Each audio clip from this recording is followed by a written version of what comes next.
Anthony Phaesse is a holistic health practitioner and personal trainer since 2001. He specialises in the transformative Lean 7 program. Through evidence-based lifestyle interventions, Anthony has helped thousands achieve lasting health transformations. He addresses hormone deficiencies and empowers people to reclaim vitality. I had a really great time talking with Anthony, and I really hope you enjoy this podcast.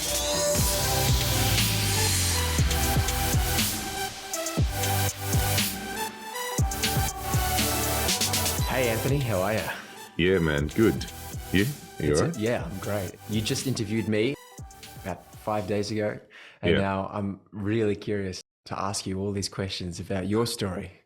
So Anthony here is not only a health coach, he's managed to heal himself, just like I have, of crippling tinnitus. It's really great to connect with a fellow frontline worker, someone who's pushing the boundaries and elevating humanity, and who also lives in Australia. You live in Adelaide. Yeah, Melbourne boy, but moved to Adelaide in 2016. I remember you saying in your interview how in Melbourne, you got to take ages to get to the mountains, but in Adelaide, everything is like 20 minutes away. Yeah, Amazing. It's a 20-minute experience to the hills. If you really, wherever you are, within 20 minutes, you're in the city side, hillside, beach side. You know what? One thing I found really striking is, in Mount Gambier, how they have that beautiful blue lake. So one of the reasons why it's blue is because of the calcium carbonate, the natural earth metals, the minerals that are in that water. And so just recently I discovered that just as I was trying to whiten my teeth.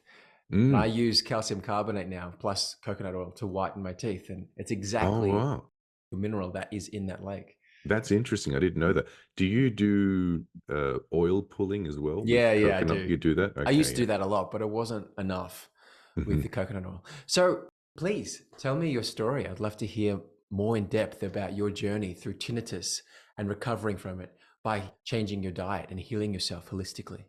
Yeah, so it came about, let's take it back. How far back do you want to go? Do you want to take it back to, because Let's take it back right to the start. to the start? Okay, so I've been a personal trainer since 2001, and I started getting into the industry long before it became more of a fitness influencer. YouTube was never around back then. Social media wasn't as big as it is now. It was no social media back then. So PT was very reserved for those that wanted to train sport-specific athletes. And if you were quite affluent with money, you might have some discretionary income to get a PT on the side.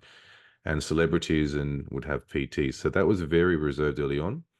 And then the nutritional guidelines back then from memory were all about eating frequently throughout the day, 6 to 7 meals a day, every 2 to 3 waking hours, and inclusive of proteins, carbohydrates, and fats. That was kind of the way to go back then. So typically three main meals and 3 snacks in between if you couldn't. And that's when the supplement industry sort of kicked in as well, because people were saying, if you can't fit 6 meals a day, then just do 3 main meals and three snacks through A lot shape. of people still believe that. My dad says to me all the time, if you want to be a bodybuilder, all of the best are eating 6 meals a day. Whereas me, I eat 1 meal a day. Well, if you want to question something from an evolutionary, if you want to question the validity or veracity or truth about something, you need to question it from an evolutionary standpoint. And that is, did we eat like that as humans? Now, I'm not in charge of absolute truth. I don't know who's in charge of absolute truth, but there is truth inside of you.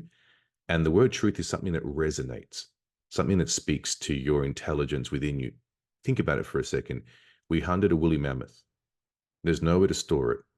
You can't package it away. There's no fridges. There's nothing of that nature. What are you going to do? You're going to eat as much as you think you can fit to keep you comfortably stuffed, as Dr. Ken Berry says, to keep you full and satisfied. As long as you can eat as much as possible, you can't save anything aside. Clearly, the rest will go to the scavengers. Flies will get some of the. So you'll eat as much as you can, and then you would then fast, or at least wait around for the next big feast to come about.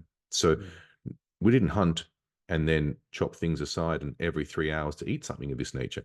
Mm. which then explains the idea that, supplement companies were getting into that you can't absorb more than 30 grams of protein in one sitting, which is why they were saying, but if that was the case, we would not be around as humans today if we could only absorb 30 grams of protein in one sitting. If we could only eat as much as we could in one sitting, we wouldn't be around to tell the story today. Mm. Same thing with fasting. If we could not fast, we would not be here as a race today. Mm. Okay. So if you want to question things, then it serves you to look at things from an evolutionary standpoint. So what you're doing is more evolutionarily backed as to what we would be doing 4.5 million years ago. Mm. Okay. So that one meal a day is how you eat.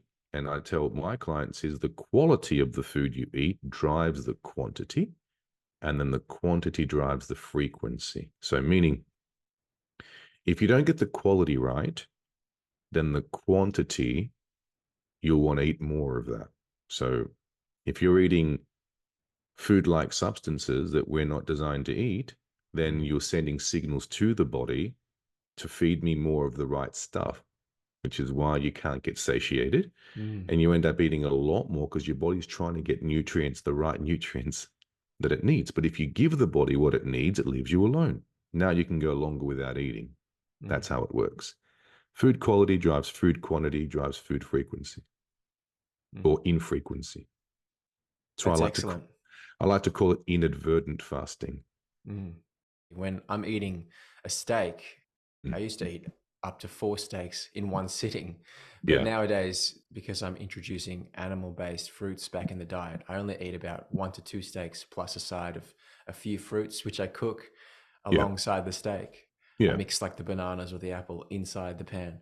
But anyway, I don't Yeah. feel hungry at Mm. all during the day. I only need one meal to satiate myself. There you go. And a lot of people that are not ketotic adapted, or they're not given the nutrients their body needs, will not understand that concept very well. How can you go that long without food? I can't last 3 hours. Well, Mm. if you have a sugar adapted metabolism, if your body's requiring sugar from meal to meal, clearly you're not ketotic. Mm. You're not fat adapted. Mm. So that's what we use Mm. stored fat for, to drive us between meals. So you're relying on the meals to drive I guess, your sanity. Mm. Somebody that's not fat adapted, they can't last more than 3 hours without food. They get what we call hangry, Yeah. you know? But when you become fat adapted over time, if I took you on the show Survivor, guess what? You have no choice. Your body will eventually get into ketosis. Every animal in the wild is in ketosis. Every baby is born into ketosis. Mm. So that is the natural metabolic state for the body. And it's funny that we call it a ketogenic diet when really ketogenesis is not a diet. Ketogenesis is a state of being from an evolutionary standpoint. We've always been in ketogenesis. And we're calling it a diet now because we're using the ways to eat to take us back to that state we were originally from.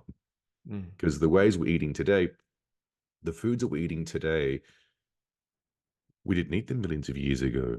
So now we're using a so-called ketogenic diet to take us back to the state of ketogenesis that we've been in for millennia. Mm.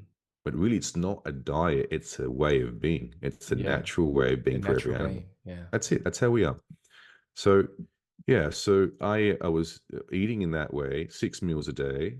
And then, yeah, of course, doing what bodybuilders do, 6, 7 meals. Sometimes I'd wake up in the middle of the night to have a meal because I thought I'd be fearing losing muscle if I wasn't eating every 3 hours. Mm. So wake up at midnight, have a midnight shake, go back to bed, wake up at 6 a.m. or 7 a.m. and have the first meal straight away in case I'd lose muscle tissue. God Mm. forbid. All right. Mm. So then, of course, that went on for many years until 2009. I moved to London, and I met a doctor in London. I started training a very, very smart, switched on doctor. And then he told me a lot about things that I didn't know about. One in particular, that fat loss, body recomposition, health, and longevity is governed by hormones. And then there are certain hormones in the body that you have to understand if you want to maximize body recomposition, that is to maximize your muscle to fat ratio. And of course, to maximize longevity and health, you've got to get on the right side of how things work. On this planet, it pays you to become an expert, A+ student at the laws of cause and effect, okay? Or the laws of inevitability. So, inevitability. If I catch you on the River Niagara, imagine you're in the River Niagara and you're 100 feet from the drop and you're in a little boat with no oars, no paddles, no motor and no sail. That's called the inevitable. You're going down. Somebody should have given you warning signals miles before so you don't catch yourself in an inevitable position. So the first symptom of a heart attack these days is death. The first symptom. It's just too late. And just people wait too late. So on this planet, you need to become really good at the laws of cause and effect. That is, there is a cause for every effect. And success leaves clues. Failure also leaves clues. Pity that failures don't do seminars. We go to success seminars. No one's going to go to a failure seminar. I'd love to go to a failure seminar. I'd love to go to a failure seminar. Somebody's failed in life. I want to learn about how they failed in life. It's interesting you say that. I was teaching this student of mine piano on Friday, an adult student from Nigeria. I was just like, you have to just take risks in the lesson, just play things and fail a bit, just explore, because you're playing so safe. Go somewhere else that you wouldn't go before. And he said, I just can't, because in my culture, it's such a shame to fail and we have to be perfect. We can't fail. Interesting, right? Yeah. Whereas the key to success is to fail faster. Yeah. That's the key to success. I mean, if you imagine you're in Paris and you're seeing an artist and they're just drawing the Eiffel Tower, and you approach the artist and you say, wow, what a magnificent piece of art. They're going to point down at their rough drafts and say, thanks to them. Thanks to them, that's what it is right now. So the real secret, you need to use the falling apartness for the putting togetherness at the next level up. So you turn what was once a curse into a blessing. That's what you need. You need to use the failure as feedback. That's what it is. Failure is an event. It's not a person. So your student needs to know that failure is an event, not a person. You've produced a result that is not conducive to what you want. But you need to produce that result for you to know what you do want. It's a blessing for it's a blessing like myself with the eczema. That's right. And it just appears, and I can see that the failures on my skin are leading me in the right direction to change my diet, to change my environment. But as you said, if a failure in the sense of a heart attack is catastrophic and kills you instantly, how can you learn from it? Well, if you survive your first heart attack, you become a very healthy person. If you survive, a doctor says to you, another one of these in your history. Then the guy starts doing the push-ups, jogs on the beach, takes walks around after he has dinner, gets the salad out or whatever he was doing that he calls healthy, but he's pulling out the books and trying to get healthy. My question is, why wait for the crisis of life? You know, think of this, which is another example I like to use. You and I don't know each other. Let's just say we're in an elevator going up and we're playing the silent game. You're over there and I'm over here. I don't know you, you don't know me, okay? We're standing there and we're just going up 70 floors. You're on the 60th, I'm on the 58th, whatever. We don't say a word to each other and it goes up. And then all of a sudden the elevator stops. Now I'm going to go, hey man, hey, I think we're stuck. And you're like, yeah, I think we're stuck. I'll say to you things like, stay calm. We'll get through this. I'll just make the emergency. I'll do everything I can to connect with you now. Now you and I become one. Again, why does it have to take the crisis of life for us to realize that we're one? Because before that, you were over there and I was over here. But now you and I become one. We're kind of joined. We're becoming one with each other in the sense that what I give to you, I give to me. When I give you reassurance, it gives me reassurance. Mm. And what I fail to give to you, I fail to give to me. Isn't that interesting? Mm. So again, why does it have to take the crisis of life for us to realize that we're one? After September 11 had happened, I was dating an American girl, I think in '05, and she was telling me about for the next 3 or 4 weeks, there was no racism. Mm. There were just banners everywhere like United We Stand, as humanity. So yeah, it has sometimes it takes the crisis of life for us to realize that we are one. Mm. But my question is why? You know? Mm. Would you reckon it's a societal conditioning of today's society, or do you think it's something that's ingrained in human nature? Well, that's a great Well, yeah. question. Like if we take modern society, Mm, people used to live in smaller communities, tribes. Perhaps the larger the society, where it's not a natural state, having thousands of people we know as friends on Facebook and thousands of yeah. people we pass in the train. Our natural state is to isolate ourselves and protect ourselves emotionally by not engaging with people. But if we lived in a smaller society, then you would know everyone. So you would just say hello, and it'd be natural to say hello in the elevator. Yeah, well, in the hills, it's known in Adelaide Hills, it's known that communities are very closely bonded Mm. and they look out for each other, especially deep into the hills where there's not many cars that go by. You have neighborhood watch and everyone, I mean, the doors left open in the hills and some of the places. The communities are very tight knit and they kind of work together as one. And someone might be growing certain vegetables or whatever there, and another person's, and they all work together, is what I'm trying to say. Mm. So I think you have a point there. Um, but I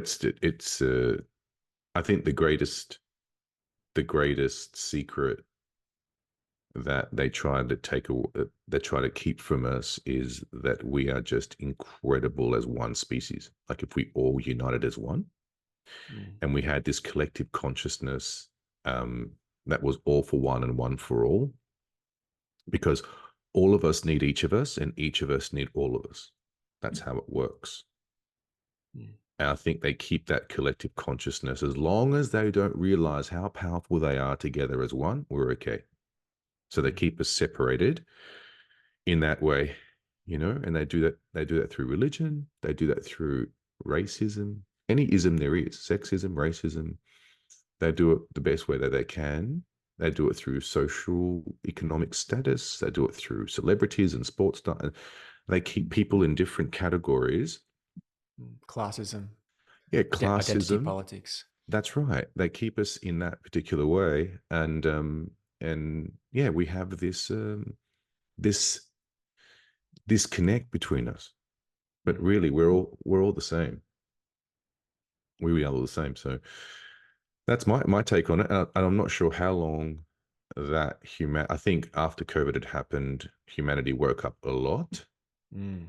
Even the ones that we call normies, or they call normies, a lot of people are waking up Mm-hmm. and realizing what's going on. And yeah, I think what had happened actually served the purpose in Mm. the awakening of people. It was like one of the biggest catastrophes since 9/11, in a Yeah, sense. yeah. That united state that everyone is together suffering. Psychologically, that's known when two people suffer together.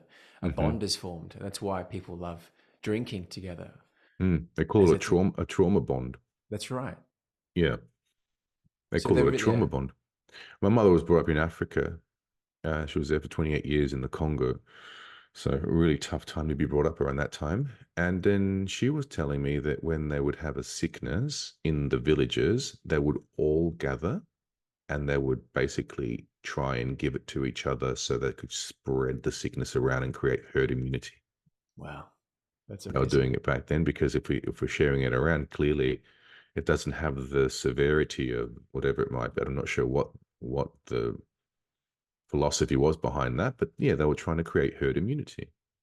Mm. So yeah, but they were doing the complete opposite to us here. They're trying to isolate us, keep us away from each other, and social distancing, and Yeah, with the beauty comes the beast. On one side we're social distancing, on the other side we're disconnecting, Mm. you know? Yeah. So yeah, so '09, let's take it back. So '09, saw the doctor, showed me all about hormones. Then my business, I'm a personal trainer by trade.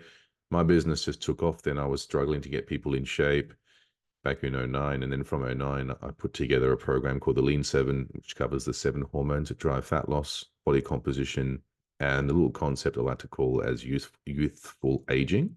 Mm. And then, yeah, and then I was in 2012, I went to see a dentist, and then after the dentist visit, I ended up that night having ringing of the ears. Wow. And yeah, that's it happened through, for me, it must have been impact when they were trying to deal with either a wisdom tooth. I'm not sure. I can't remember what it was back then. Yeah. And then through correct going back to the way we're designed to eat, I was able to really dial it down. And then doing other lifestyle interventions like cryotherapy, saunas, fasting, raising vitamin D status, and of course, nutrition, I was able to really dial it down to a point that it's just, you can't hear it, What's cryotherapy? Quite cryogenic, so cold water. Oh, okay. Yeah, cold water immersion. Or yeah, so I'm actually on the lookout now for a chest freezer. Those big long. I got a friend of mine who's got Mm. one of those real long ones, and you can pretty much sit in. And I'd like to get one. I haven't got one. I've got one of the neuro covers that you just Is inflate that in. like the type Joe Rogan has? Like you That's the see one. him, yeah. That's the one. I'd like to get one of those. They're not that expensive, actually. You can find them on Facebook Marketplace as well. So people selling them. So yeah, so Yeah, it's great. saunas is another one I'd like to get myself into. Saunas are great. And yeah, that's really the secret. So in a Okay, nutshell. so Mm. you're doing all of those things, Mm. and you find that those holistic practices of healing Hmm. reduces the tinnitus and Yeah, oh heals yeah. it. And there's a guy, a friend of mine now, his name's Liam, and he's put together a course, um, and he's been able to heal his tinnitus through the same similar protocols as well as the carnivore diet. Yeah. So This guy, you how do can't you see it. Can you explain? see it? Oh, the carnival, yeah, You on can the see it shirt. here. There you go. Hardcore carnival. So you're Yeah. full carnival right now. Well, you know what? I'll tell you what. I'm carnivore-ish in the sense that sometimes I throw in some plants. Yeah. Okay. Things like avocado. Sometimes I might throw a fruit here or there, especially over the summer, Mm, when they're in mm. season, I might throw in a fruit here or there. But for the most part, I'm animal based. Like Yeah. 80% of my nutrition comes from animal based. And then from time to time, I'll throw in, a couple of plants here or there. So yeah. Mm. Yeah, I'm the same. Yeah. Yeah. I find if it doesn't cause me any issues, once I've gone complete carnivore and then I've reintroduced one at a time, avocado never caused me any issues at all. Mm, So I've kind of kept that in there. But not always. Some days I do feel completely optimal when I'm going full animal based, but then from time to time I throw them in for palate, mm. for variety. Mm. It's So yeah. interesting because you have a diversity of opinions from Yeah. experts in the carnival field. Like I was watching a video from Dr. Anthony Shafee, and he Mm. was saying fruit and honey is not carnivore, obviously. And he says 1 gram of sugar, regardless of where it comes from, even if you consider the sugar safe because it's coming from fruit, it activates, as he says, toxic levels in the blood. You have 4 grams of glucose throughout your entire bloodstream at any given time. That's just a level teaspoon glucose. One more gram, 5 grams, that's a toxic dose of glucose in your body. Your body reacts to it as a toxin by trying to detoxify it, by raising your insulin, trying to get that below 4 grams. And if it maintains above 4 grams and you have diabetes, that's when people start dying and getting multi-organ failure and getting their limbs hacked off and kidneys failing and dying. It's because of that 1 extra gram of glucose. We're throwing in hundreds of extra grams of glucose and fructose and galactose and all these sorts of things. That's harming you. And your body can compensate for that for a while, but not forever. So it's Yeah. interesting. You get positions like that. And then you also have Paul Saladino, who says the optimal diet is meat plus fruit. Yeah. Well, again, like if we're using the same rule as I said about questioning things from an evolutionary standpoint. Yeah. It doesn't, mankind, now I wasn't there to see it happen, but again, my truth speaks this to me. Mankind seldom would have hunted a big woolly mammoth of some kind and then brought that down and said, wow, that plate looks really boring, very incomplete. Best we add some fruits, some vegetables, some starches, some salt. I mean, make it palatable. Come on, make it visually appealing at least. I mean, look at my kitchen rules. They're going to probably mark you down. None of that happened. We hunted what was obligated, what was available during that time, especially over the last ice age, 75,000 years, the last glacial period. So there was no plants whatsoever. And as the DNA was evolving, if you want to talk macros, now name a food on the planet that's equally high in protein as it is in carbohydrates in its solitary, isolated state. And the answer is none. Fruit's high in carbohydrates, low in protein, low in fat. A ribeye is high in protein, high in fat, low in carbohydrates. So we hunted foods in their solitary state, and we ate them in their isolated state, unaccompanied by any other food group. We didn't hunt for a buffalo and then drizzled, sorry, Paul, we didn't drizzle honey and papaya and served it as a meal. That never happened. That never happened. So through evolution, the human, as the DNA was evolving through natural selection, positive and negative, we adapted to certain macronutrient ratios we were exposed to, namely protein and fat. We use fat as the energy source and protein as our building blocks. And then seasonally, we would have the fruits. Now, when you bring them together, when you bring the fats and the carbohydrates together, we create a process called glycation. You've heard about glycation before? Yeah. Yeah. That glycation is the bonding of proteins and lipids, and it renders them of the renewal process. So glucose will bond with, let's say, a protein like collagen, type 1 collagen, the most abundant collagen in the skin.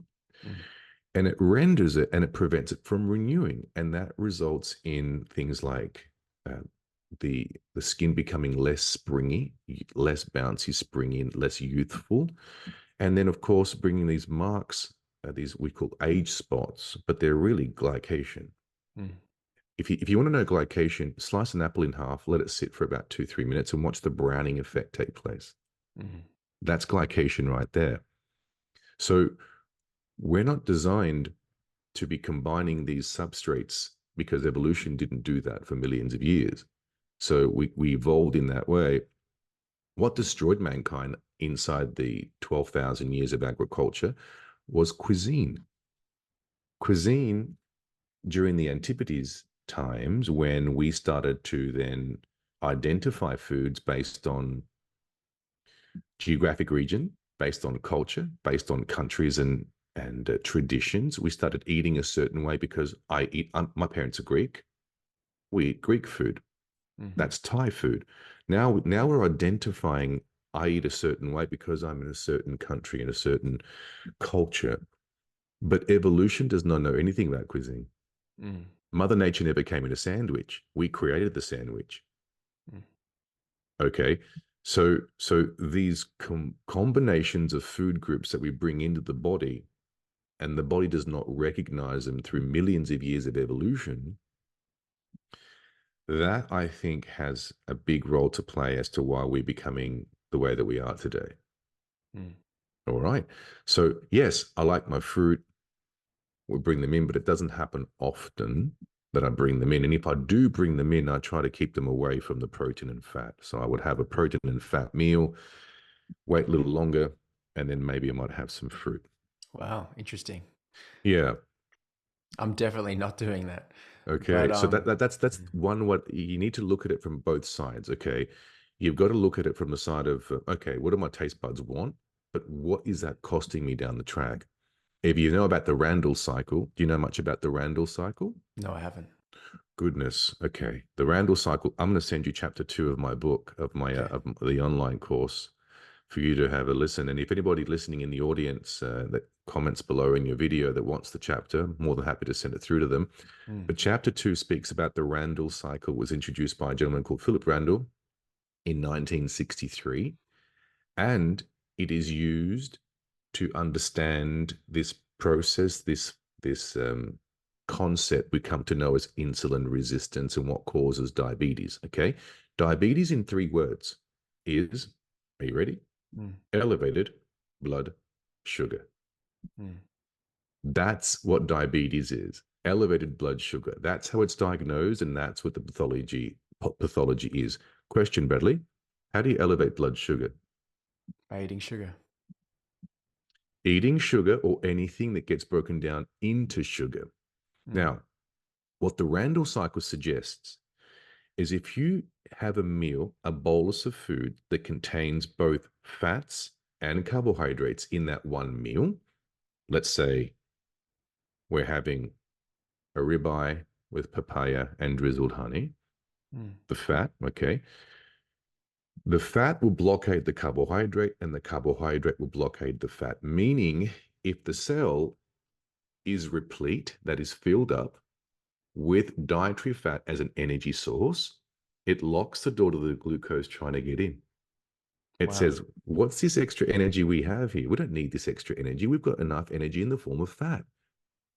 What's glucose or fructose doing trying to get into the cell? Because glucose inside the cell is incredibly toxic. It destroys lipid rafts. It destroys cell organelles.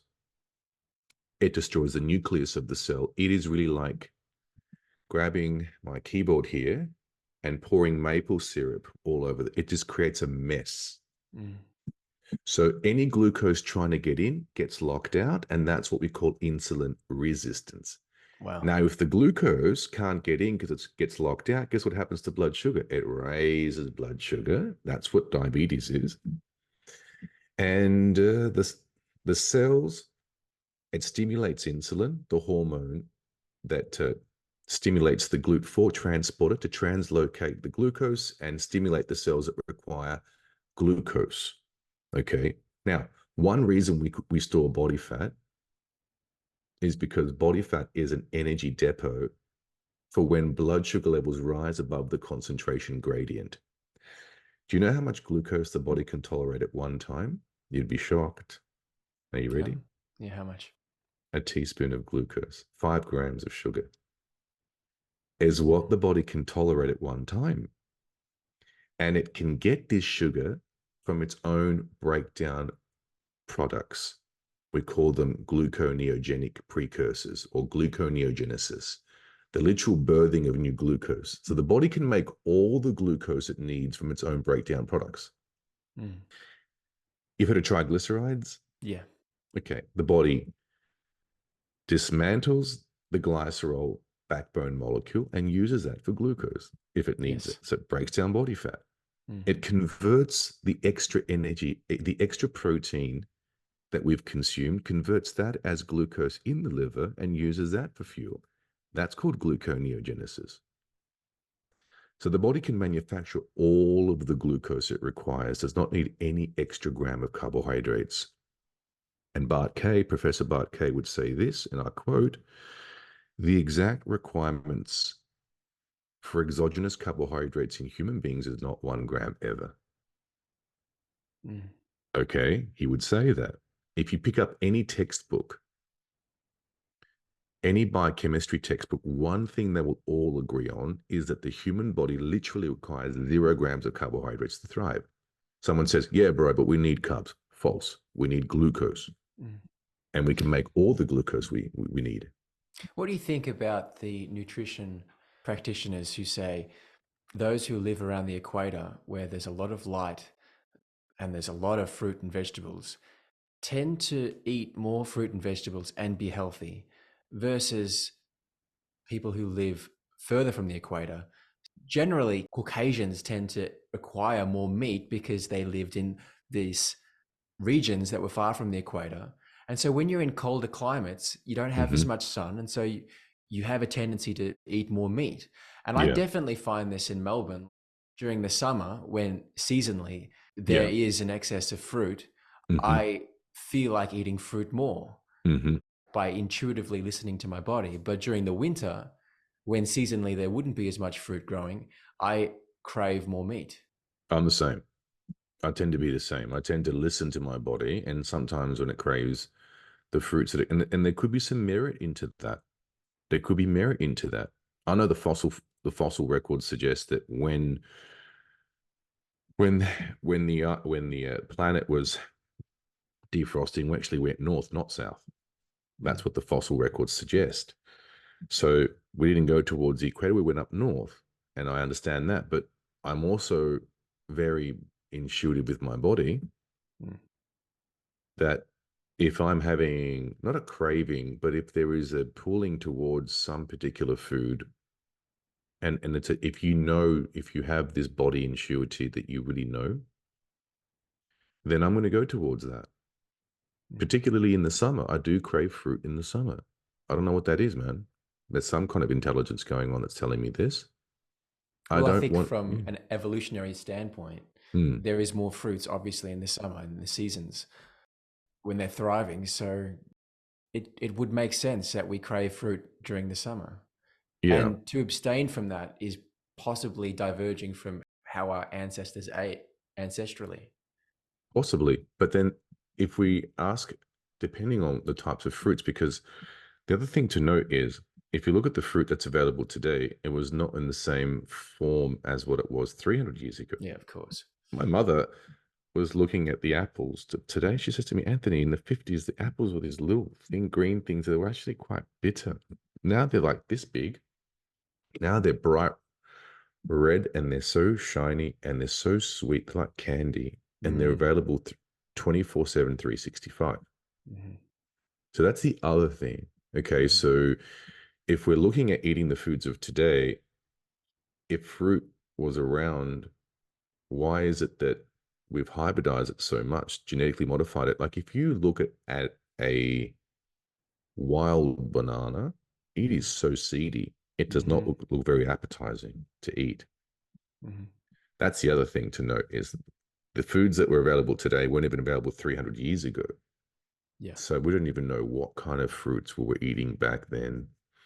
And last to note, if you look at the stable isotope tests whereby they are able to extract collagen from the long bones of Neanderthals in Eastern Europe 300,000 years ago, they were able to extract these long bones and find out that these stable isotope tests were able to determine how much carbon to nitrogen was inside these bones. Carbon, that is how much carbohydrates, nitrogen, how much protein. These long bones were absolutely leached full of nitrogen. So our ancestors, not only were they carnivores, but they were hypercarnivores. So they ate mostly meat and associated fat of that skeletal meat.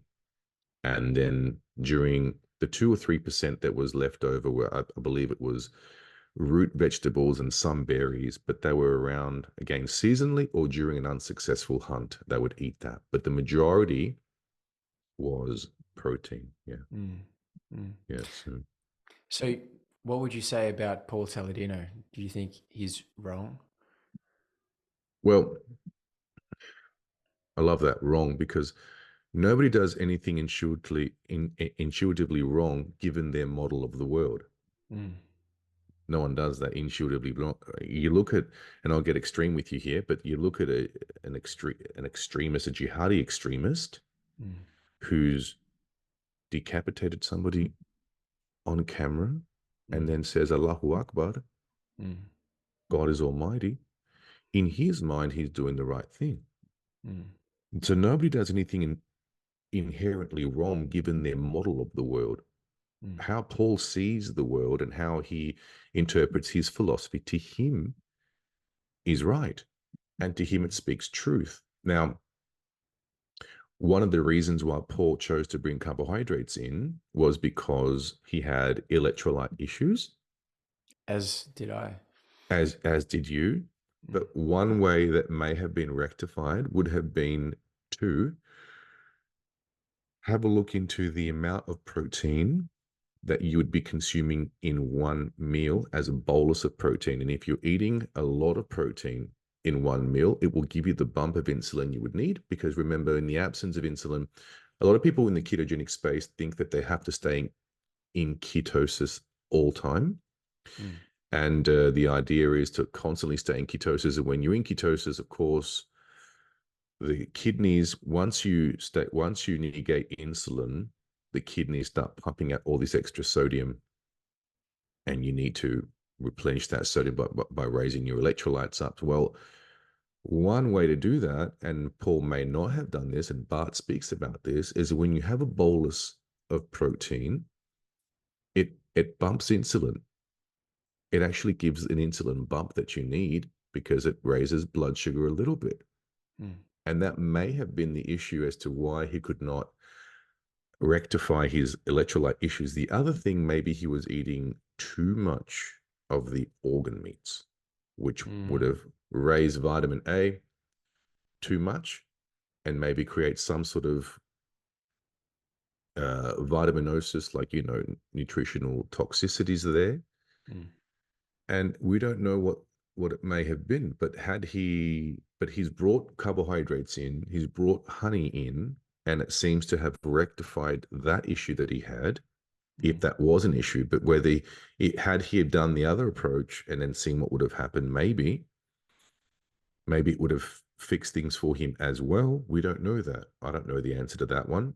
But one thing I do know is, with the beauty comes the beast. And if you look at photos of Saladino, if you look at the photos of him from 3-4 years ago, he looks aged. This is not a judgment call. This is an observational call. I've got a couple of pictures that I've put aside in my... I've actually noticed that too. You noticed it, right? You've noticed that there's an aging of the face going on there. He's got these extra wrinkles that were not there 3 or 4 years ago. And that's glycation right there. So with the beauty comes the beast. On one side of the coin, we're adding carbohydrates to offset one issue, which could have been rectified by bumping up protein, which will raise insulin a little bit and tell the kidneys to retain sodium, which is what I suggest. And on the other side, it would have been maybe not as many organs. And had he done that, maybe that may have changed things for him. Do you see? So this is my take on that. But the greatest indicator of eating response is eating response. That's the best indicator of eating response. Eat a certain way and then see what that certain way has done. Again, there's no failure. It's just feedback. This is data. We can use this data. Yeah. Yeah, it's interesting. In many ways, I see myself similar to Paul. I mean, we both suffered with eczema, and I noticed intense cramps when I was on the lion diet. And so I rectified that by bringing in coconuts back into my diet. And I understand the modern world allows fruits to be available 24/7, 365 days of the year, which is just not evolutionary the case. So yeah, I understand. My other concern was that a lot of people on the carnivore diet are eating butter, cheese, dairy, a lot of that in excess, and all of that, even eggs, I can't tolerate.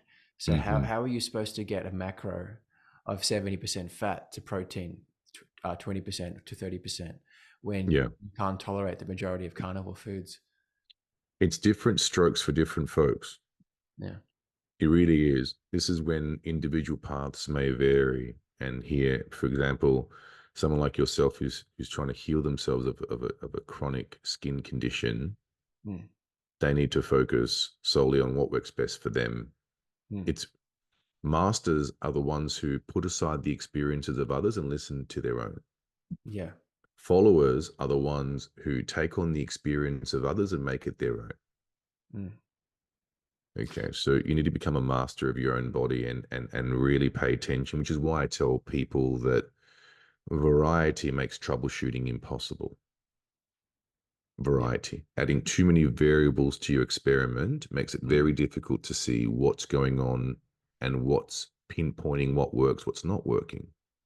Well, yeah, you're right. That's definitely why I minimized my diet simply down to beef. And that way it was easy when I was Yeah. reintroducing foods like Yeah. fish. I could tell straight away that every time I had salmon, Mm.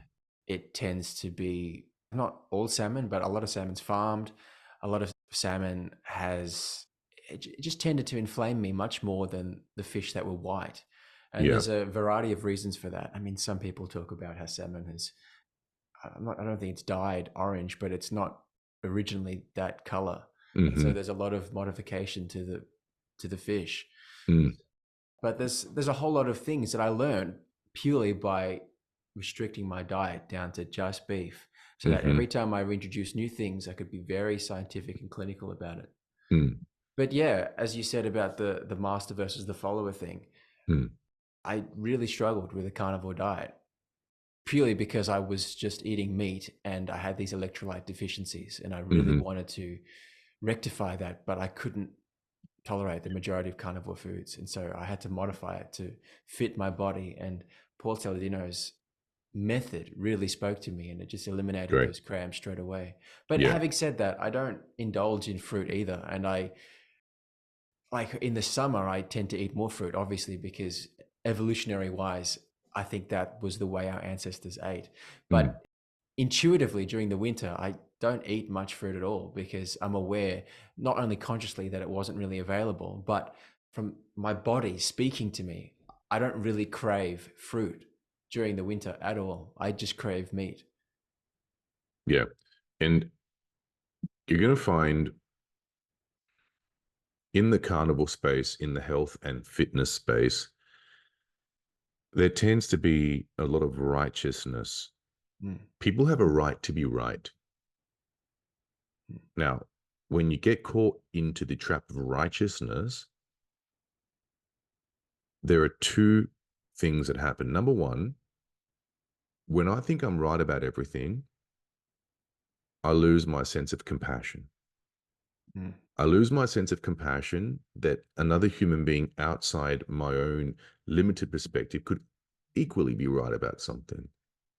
So when I think I'm right and you're wrong, we have a disconnect and I lose my sense of compassion, then I can't even connect with you now.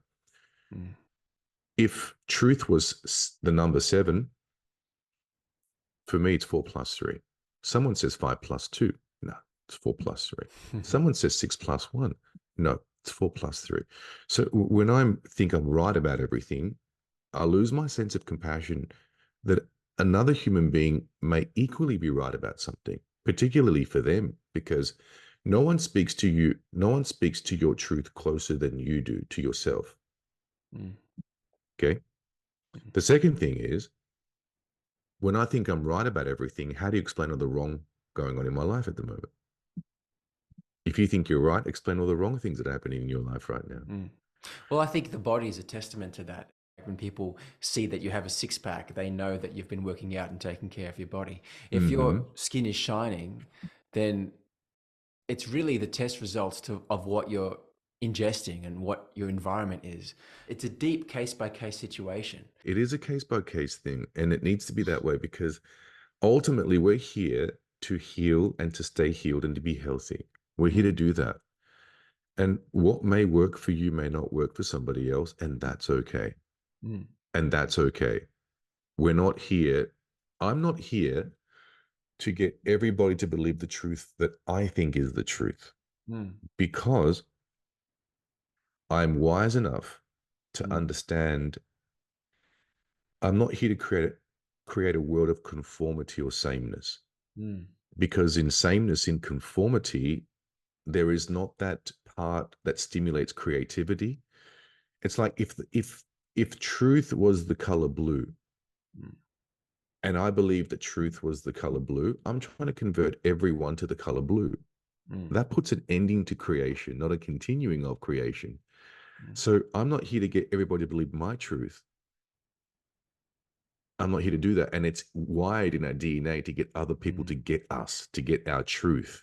mm, You're here to do what resonates best with you. mm, And you're not here to invite other people to make your truth, their truth. Mm. You're here to invite other people to get them to question their truth and what works best for them. Mm. And I always do that because it's case by case scenario. Great coaches do that. They say, how's that working for you? Why do you think that's not working? What do you think you might need? So we're encouraging people to look deeper and to see. Yeah. Yeah. Question things, always question. Yeah. One of the things I think is an important point to mention is I'm a half caste. So I've got a Filipino mother and an Australian father. And so I think our DNA, our ancestral journey really plays into what we should be eating. My mum, having come from the Philippines, close to the equator, very tropical, there's just fruit there all the time. And so I've got half of my DNA craving fruit, whereas the other half, when my father is from Australia, his ancestors like from England, they would crave that meat, carnivore diet. Yeah. And so it's like trying to find that optimal diet that works with your DNA. And, a lot of half castes that are my friends have problems because it's this confusion of what to eat, combining from the two different generations of DNA pathways converging onto them. A lot of people who are half castes have eczema or asthma, a lot of autoimmune diseases. Yeah. I kind of see that as more of a blessing than a curse, in the sense that maybe you get to choose have more variety based on your DNA ancestry. Maybe that allows you for more variety. But if you're pure Scottish or of course. Celtic, if you're pure Celtic and you're mainly around heartier foods, heavier protein and fat, that's where you've evolved on, and then you bring in the grains, you're going to have issues. If you're more Dutch can tolerate dairy. Vietnamese, Asians cannot. That's right. So there are certain things, like you might have the Scandinavians are very good with dairy, the Finnish, the Swedish, the Danish, they're very good with dairy. Maybe it was around longer and allowed their DNA to adapt to that. But one thing certain is we all evolved on eating meat. From the beginning of mankind, we've been eating meat, especially when we went from the trees down and our brain the brain expanded, and of course it expanded through the foods we were eating were nourishing the brain, predominantly DHA, which is a particular fatty acid that's important for brain development. And so I think we did eat a lot of meat, a lot of fat. We'd crack skulls open, eat the brains, like we would do all of that back then. But I do think that at some point, certain especially when agriculture kicked in, it was around longer in certain parts of the world than others, that maybe allowed a little extra time for certain cultures to adapt to it, maybe. I don't know exactly the truth, but I think what the truth is what speaks to you. Like feeling is the language of the body. Feeling is the language of the body. What you've brought up is very insightful, and it's great to have this conversation with you, because it's made me think about things that I haven't thought about. No one wants to age faster, and if Paul Saladino really has aged faster because he's indulging in fruit, that's tragic. And I definitely don't want to suffer the same pathway 10 years, 20 years down the track. But at the same time, I'm very hyper aware that I can't tolerate the majority of dairy, cheese, butter. And so I'm just lacking those macros. And so it really is about finding the niche diet that works for you as a person. That's right. Especially someone like you. I would see your condition as a blessing, in the sense that, like when I was having tinnitus, if I'd have a particular food, like I stopped coffee because of the reason it would flare it up. When the tinnitus was louder, that was almost a barometer that's telling me, best you fix that. So it was going. So it's the same with your flare-ups. Like, it's kind of a blessing in the sense that you get an early detection as to don't go down that path.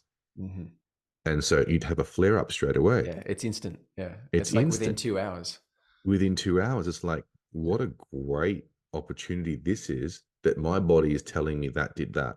That's what I said early on about becoming an expert A+ student in the laws of cause and effect. Mm. There is a cause for every effect. Mm. You had that. So the fact that you are able to get this intel from your body, Mm. think about like people that just don't know what it was that made it. They went out to dinner, they had Thai food, they had an entree, they had a main, they had a dessert, they had all this food, and then they're rolled up in the fetal position 2 hours later. Mm. But there were so many variables So many in that ingredients. experience. You don't know what did what, man. Mm-hmm. That's the problem with being a foodie. Yeah. You don't know. On one side, you get to enjoy the luxuries of life. You get to enjoy all the fruits, all the tastes, and all of the blessings, I guess, what we have available to on one side. But on the other side, it's costing you something. Mm. You see? So restriction, in my opinion, is a blessing. Of It really, course. it's a Yeah. blessing, man. It really is a Yeah. blessing. I really always eat simple. Like, I can't complicate your meal. And people say, Mm, wow, you're having no seasoning, nothing. It's very plain. I mean, that's how we should. Oh well, that's not how we all should be eating. But for mm. me, that's what works the best for me. Simplicity. I can isolate exactly what's affecting me. In You're fact, restricted. yeah, just a You, few. but you, by restricting what you're eating, you're restricting your conditions. Mm, You're also restricting your eczema. that's right. You see? You know, a few days ago, I had a podcast with Uran Bulchandani, who's another. He's not really carnivore, but he's holistic healing, and he's suffered for years with topical steroid withdrawal, and he had alopecia, and all his hair's grown back now, and he's slowly recovering from that topical steroid withdrawal. So dry skin due to steroid creams. Anyway, he was saying, I don't really follow a carnivore diet as much as I used to. Now I'm introducing fruits and vegetables. So he was like imploring me to test vegetables. So it was interesting. I just recently I tested potatoes, organic potatoes, and I had it in such a small amount, and I overcooked it so that the starch could be eliminated as much as possible. And it could be the fact that I haven't eaten it in a long time, but after I ate it, I just felt really, really horrible. And I was able to isolate instantly that it was obviously the potatoes because I ate nothing else. And all my arm was flared up. And it's just an instantaneous reaction that is just, you cannot be ambiguous about it. If you're that level of clinical, it's so easy to distinguish what you can and can't eat. Yeah. And that's what happens when you add variety, and you add experimentation in there to see, it's like, so Mother Nature kind of gives you warning signals, and it lets you know. And it's thing is, we have this nutritional amnesia. We kind of forget what certain foods do to us. Yeah, that's right. You need someone there who's got this perfect memory that will say to you, "That's a pretty bad idea. You did that back in November the 12th, 2000." Well, that's why food diaries are good. I actually have a food Yeah. diary, and I look back. I mean, I know that potatoes aren't good for me, but I never tried organic potatoes, and I never tried it cooking it to eliminate the starch. So I really want to, I don't want to be averse to not trying new things. Mm. So that's why I went down that route. But Well, anyway, yeah, no experience is bad experience, right? So yeah, you can't know life. Like there was a Turkish saying that you don't know good quality apples unless you've tasted a rotten apple. So you can't know life. Let life teach you experience, So it's the only way you'll actually know about life. Well, I severely abstain from anything like bread and pastry, but some Italians talk to me saying, if you really go to Italy and source it from the right place and get the bread that's been fermented properly, I'd be very surprised if it inflames you. Of course, because it's grown differently, it's harvested differently. The chromosomes in the wheat are different. Maybe they're not tripled as they are in other places when they shorten the wheat. I remember back when I was growing up as a kid, the wheat fields were at least 12, 15 feet high. Wow. Now they've hybridized the wheat to improve yield crops. Now So now these contain so many more chromosomes than they would have, and they call it Frankenwheat. Yeah, Frankenfoods, Franken, Monsanto. that's right. It's like a super gluten. Mm. I mean, you can sleep on some of the breads that are out there right now. They're so soft and white, and they're just so appealing to the eye. GMO But modified as well to withstand pesticides. And yeah, all of that. And it's not the same. It's not the same bread. It's not the same stuff of life as the Bible says 2,000 years ago as it is right now. It's not the same bread, man. It's a different bread. I'll tell my clients, if you eat bread, you look like dough. So yeah. kind of that. So yeah. Yeah. Hey, we're approaching like the hour mark. I don't want to go too long, but I would Okay. love to ask you Yeah. more about, I'd love to just finish your story also and return back to the end of your story where you were talking about being healed from tinnitus. How Mm. long exactly did it take for you to notice that recovery? It took a good year to start noticing the changes. However, I will let you know, similar to your eczema, Mm. any flare up in diet will bring it back. Wow. It does. It brings it back in a similar way. So that's another reason, another really big reason for me to abstain from the other foods outside of what I was eating, because at one point I wanted to really make it go away. I didn't know how to make it go away until I found out that the carnivore diet is one way to really hum it down. And I gave up sugar, and I gave up coffee. And the other thing I haven't given up, and it does flare up from time to time, is dairy. Mm. So I drink tea, which Mm. is another way I've handed my carnivore card now, because I have tea, because I don't drink coffee. But then, I've got this habit of pouring some cream in there, like double cream. Guess what? I hear it. Mm. So it's not completely healed, meaning in the sense that when I'm on, it's very, very low, very, can't even hear it. Mm. But if I get off the wagon, I can start hearing it a little bit more. Mm. So it's still, for me, it's one of the areas that I haven't completely mastered exclusively to not hear it. Mm. Okay. But which gives me reasons to stay on the journey of the carnivore diet for me, because I don't even know what silence at one point did not what silence sounded like. Mm. Mm. So it's still slightly there as a baseline. Very, very small, to a point that I can't really hear it. And the only time I can, and by the way, we're not designed to be in complete silence. Mm. Let's be truthful here. That never happened for humanity. We would always have some white noise in the background, wind. There'd be things going on, animals. I mean, we didn't really evolve. There is the quietest room in the world, which is in London. All right, Yeah. you can see in videos on that, and people can't stand a minute or two in there because it's so quiet.